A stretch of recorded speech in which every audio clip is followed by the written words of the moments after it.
মমতা বন্দ্যোপাধ্যায়ের এই ধর্ণা কর্মসূচিকে যদিও কটাক্ষ করছে প্রধান বিরোধী দল বিজেপি, যার পাল্টা জবাব দিয়েছে শাসক দলও।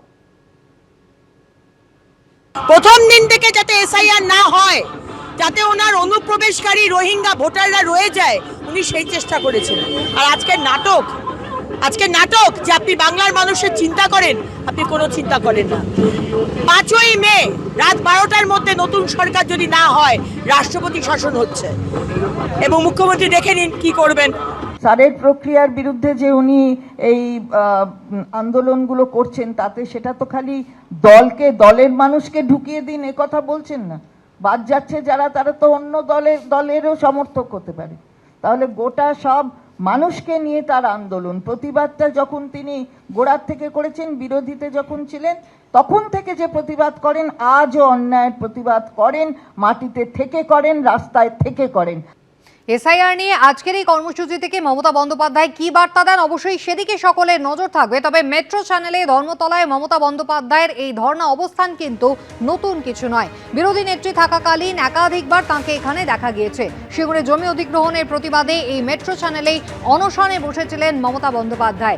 মুখ্যমন্ত্রী হওয়ার পরও 2019 সালের ফেব্রুয়ারি মাসে মেট্রো চ্যানেলে মমতা বন্দ্যোপাধ্যায় ধর্ণায় বসেছিলেন। সারদা মামলায় তৎকালীন পুলিশ কমিশনার রাজীব কুমারের বাড়িতে সিবিআই হানার প্রতিবাদে মমতা বন্দ্যোপাধ্যায় ধর্ণায় বসেছিলেন।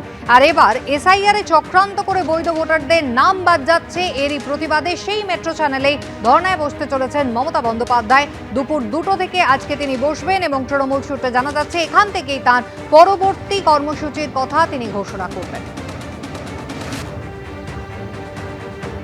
আজ অত্যন্ত গুরুত্বপূর্ণ দিন, কারণ এসআইআর ইস্যুতে আক্রমণের ঝাঁজ আরও বাড়াচ্ছেন মমতা বন্দ্যোপাধ্যায়। আজ দুপুর 2টোয় ধর্মতলায় মেট্রো চ্যানেলে ধর্ণায় বসছেন তিনি।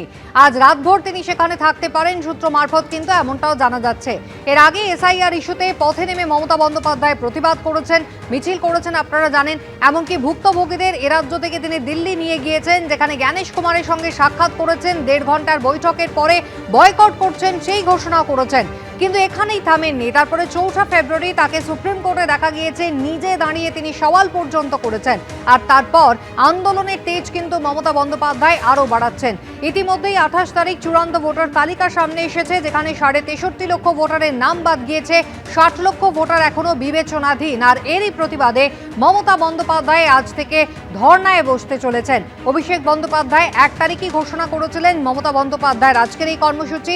ধর্মতলায় মেট্রো চ্যানেলে দুপুর 2টো থেকে মমতা বন্দ্যোপাধ্যায় ধর্ণায় বসতে চলেছেন। আজকে তিনি রাতভর থাকতে পারেন, এমনটাও কিন্তু সূত্র মারফত জানা যাচ্ছে। তবে আজ এই ধর্ণা কর্মসূচি থেকেই কিন্তু নিজের পরবর্তী পরিকল্পনার কথা জানাবেন অভিষেক বন্দ্যোপাধ্যায়। 1 তারিখ সাংবাদিক বৈঠক করে এমনটাই জানিয়েছিলেন। 6 তারিখ, আগামী 6 তারিখ মেট্রো চ্যানেলে প্ল্যানেট ইস্ট, যেখানে মমতা বন্দ্যোপাধ্যায় অনশন করেছিলেন, সেই একই জায়গায়, এবং পরবর্তী দলের কর্মসূচি 6 তারিখ সেখান থেকে মমতা বন্দ্যোপাধ্যায় নিজে ঘোষণা করবেন। মমতা বন্দ্যোপাধ্যায় কিন্তু শুরু থেকেই এসআইআর এর প্রতিবাদ করেছেন, এসআইআর এর বিরোধিতা করেছেন, এবং একেবারে দেখা গিয়েছে মমতা বন্দ্যোপাধ্যায় কখনো পথে নেমেছেন, মিছিল করেছেন এসআইআর এর প্রতিবাদে। আবার তাকে দেখা গিয়েছে যে তিনি একেবারে দিল্লি পৌঁছে গিয়েছিলেন।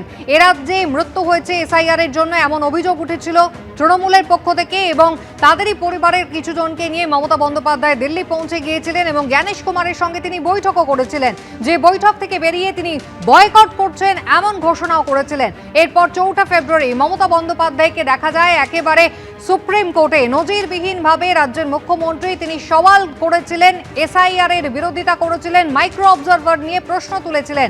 আর তারপর এবার 28 তারিখে চূড়ান্ত ভোটার তালিকা প্রকাশিত হয়েছে, যেখানে 60 লক্ষের নাম এখনো বিবেচনাধীন, 63.5 লক্ষের নাম বাদ গিয়েছে। আর এরই প্রতিবাদে আজ মমতা বন্দ্যোপাধ্যায় তিনি ধর্ণায় বসতে চলেছেন। দুপুর 2টো থেকে ধর্মতলা মেট্রো চ্যানেলে মমতা বন্দ্যোপাধ্যায় তিনি ধর্ণায় বসবেন এবং সেখান থেকেই তার পরবর্তী কর্মসূচির কথা ঘোষণা করবেন। বিধানসভা নির্বাচনের আগে আচমকা রাজ্যপালের পদে ইস্তফা দিলেন সিভি আনন্দ বোস। কিন্তু কেন এই সিদ্ধান্ত, তা নিয়ে তৈরি হয়েছে রহস্য। সিভি আনন্দ বোসের জায়গায় নতুন রাজ্যপাল হচ্ছেন প্রাক্তন আইপিএস অফিসার আর.এন. রবি। বিধানসভা নির্বাচনের আগে বড় চমক। আচমকা রাজ্যপালের পদ থেকে ইস্তফা দিলেন সিভি আনন্দ বোস। 2022 সালে 23 নভেম্বর পশ্চিমবঙ্গের রাজ্যপাল হিসেবে দায়িত্ব নেন তিনি। সেই হিসেবে 2027 সাল অবধি তার মেয়াদ ছিল, কিন্তু 3.5 বছরের মাথাতেই আচমকা পদত্যাগ করলেন তিনি। কিন্তু এর কারণ কি? কেন পদত্যাগ করলেন সিভি আনন্দ বোস? বিধানসভা ভোটের আগে কেন এই ইস্তফা? তা নিয়ে তৈরি হয়েছে রহস্য। আমার কাছে এই ধরনের কোনো সংস্থা নেই যে সিভি আনন্দ বোস কেন পদত্যাগ করেছেন সেটার কারণ খতিয়ে দেখার, এবং সেটার সময় বা প্রয়োজন কোনোটাই আছে বলে আমি মনে করছি না। তিনি শোনা যাচ্ছে শারীরিক কারণে পদত্যাগ করেছেন। তিনি 5 বছর থাকলে সবাই আনন্দ পেত, তার মতো একজন মানুষ হঠাৎ পদত্যাগ করলেন। কিন্তু এটার মধ্যে কোনো রাজনৈতিক ষড়যন্ত্র আছে কিনা সেটা যে তৃণমূল প্রশ্ন তুলছে সেটাই আশ্চর্যের বিষয়। এই সব ঘটনা কেন্দ্রীয় গৃহমন্ত্রকের অঙ্গুলি হেলন ছাড়া হতে পারে না, যেটা ষড়যন্ত্রের নামান্তর। এখন ইলেকশনে এসে গেছে, আমি আশ্চর্য হব না যদি দেখি সিভি আনন্দ বোসকে নির্দেশ দিয়ে সরিয়ে দিয়ে একজন হার্ডকোর পলিটিশিয়ান, আরএসএস এ দীক্ষিত, বিজেপির মন্ত্রে শিক্ষিত এই রকম কাউকে এখানে নিয়ে এসে রাজভবনটাকে চূড়ান্তভাবে রাজনৈতিক কারণে ব্যবহার এই ইলেকশনের সময়। সিভি আনন্দ বোসের জায়গায় রাজ্যপাল হিসেবে দায়িত্ব দেওয়া হচ্ছে প্রাক্তন আইপিএস অফিসার এবং তামিলনাড়ুর রাজ্যপাল আর.এন. রবিকে। এই মুহূর্তে সিভি আনন্দ বোস দিল্লিতে রয়েছেন।